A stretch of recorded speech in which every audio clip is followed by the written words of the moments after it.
قرآن پاک کی آیت ہے، قُلْ لَا أَسْأَلُكُمْ عَلَيْهِ أَجْرًا إِلَّا الْمَوَدَّةَ فِي الْقُرْبَى، اے محبوب آپ فرما دیں اپنے غلاموں سے کہ میں تم سے کوئی اجرت نہیں مانگتا۔ رسول پاک صلی اللہ علیہ وسلم نے ہم سے کوئی معاوضہ مانگا ہے؟ حضور اکرم صلی اللہ علیہ وسلم کی بدولت ہمیں ساری نعمتیں ملی ہیں، ان کے صدقے میں سب کچھ ملا ہے، بدلے میں حضور نے کچھ مانگا ہم سے؟ قرآن خود یہ کہہ رہا ہے کہ اے رسول آپ فرما دیں کہ میں تم سے کوئی چیز نہیں مانگتا، بدلے میں کوئی چیز نہیں طلب کرتا، مگر اتنا کہ تم میرے اہل بیت سے محبت کرو۔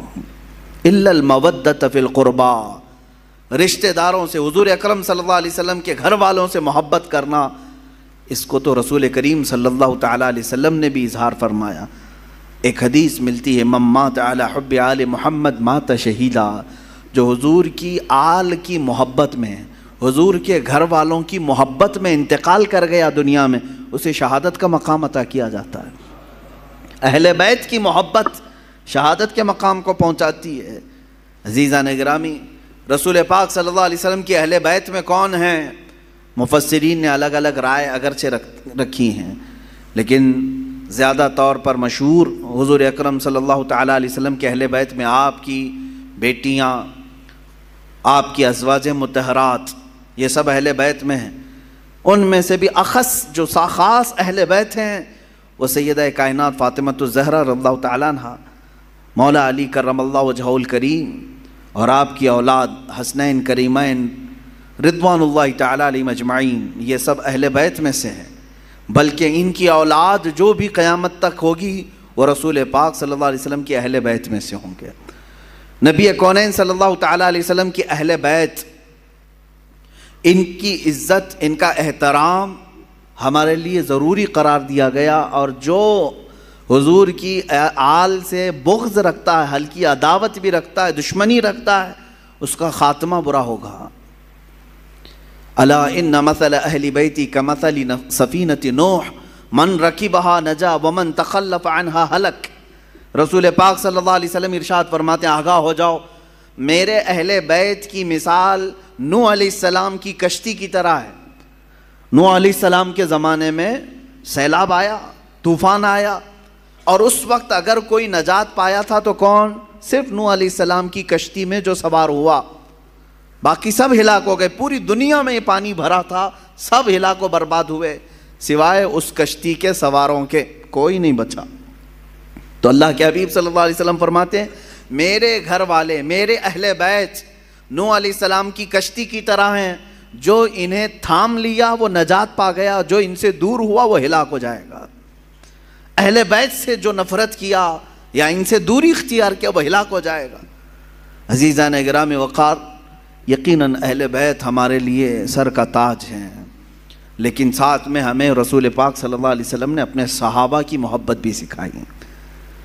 حضور اکرم صلی اللہ علیہ وسلم کا یہ فرمان عالی شان ہے، اصحابی کالنجوم بأیہم اقتدیتم اہتدیتم، میرے صحابہ ستاروں کی مانند ہیں، تم جس کی بھی پیروی کرو گے ہدایت پا جاؤ گے۔ یہ میں کیوں آج عرض کر رہا ہوں؟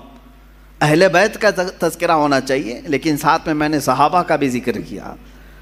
وجہ یہ ہے میرے عزیزو کہ کچھ جماعتیں ایسی ہوں گی جو صحابہ سے نفرت کریں گی، حضور پاک صلی اللہ علیہ وسلم کے صحابہ کو کافر کہیں گی، مرتد کہیں گی، باغی کہیں گی، اور کچھ جماعتیں ایسی ہوں گی جو اہل بیت کو گالیاں دیں گی۔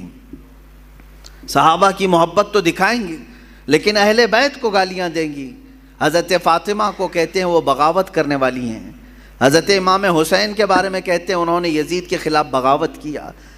یہ دونوں جماعتیں گمراہ ہیں، جو اہل بیت کی نفرت پالتی ہیں یا صحابہ کی نفرت پالتے ہیں، یہ دونوں جماعتیں ہیں، گمراہ ہیں۔ ان میں درمیانی جماعت وہ ہے جس کو مسلک اعلیٰ حضرت اہل سنت و جماعت کہتے ہیں۔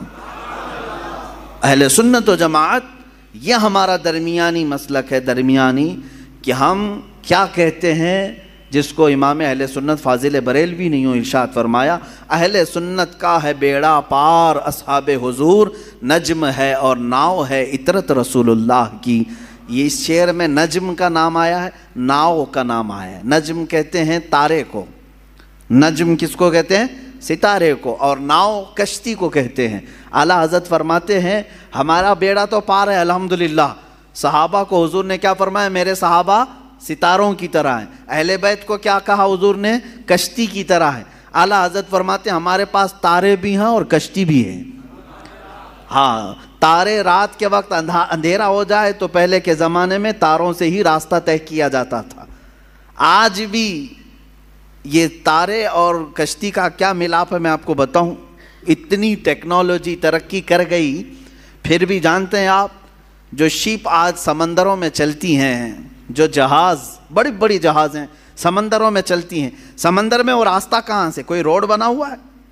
کوئی ٹریک بنی ہوئی ہے؟ کیسے وہ چلتی ہیں؟ برابر رخ کیسے لیتی ہیں؟ پورے جہاز کو، پوری کشتی کو ستاروں پر چلایا جاتا ہے۔ آج بھی ستاروں پر راستے طے کیے جاتے ہیں۔ اب ٹیکنالوجی اتنی آ گئی اور روڈ اتنے بن گئے کہ کوئی اب راستہ تلاش کرنے کے لیے تارے دیکھتا ہی نہیں۔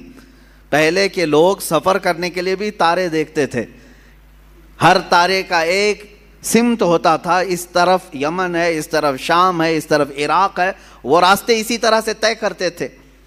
اس لیے یہ دو چیزوں کا ملاپ بیان کیا گیا۔ سمندر میں اگر کشتی ہے تو تاروں سے اپنا راستہ طے کرتی ہے۔